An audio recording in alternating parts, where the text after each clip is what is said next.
Can Allah create a rock so heavy that he cannot lift? I'm pretty sure you heard this coming from mostly atheists, challenging theists, and saying that if God is all powerful and he's omnipotent and he can do anything he wants, and he can create anything he wants, then surely he can create something like that. Something that is so big, so massive, so heavy that he cannot lift himself. It sounds smart, but it's actually not, because it's a trap. If you answer yes, then you would be saying that God is not all powerful because he's not going to be able to lift the heavy rock.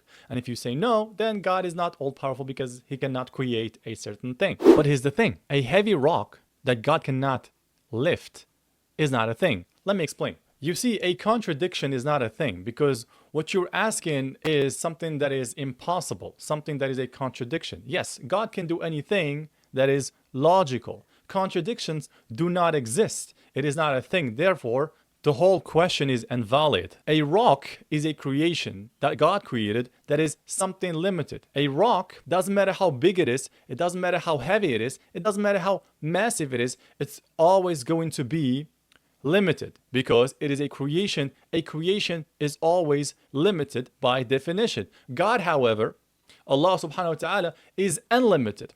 So the question you're asking here actually is, it's not about a rock and it's not about God being able to create anything. It's actually, you're asking if God can cease to be God and become something limited, that something he is not. The question becomes this. Imagine atheists challenging God and asking God, if you're really, truly God, then stop being God and limit yourself in order for you to prove to me that you're actually God.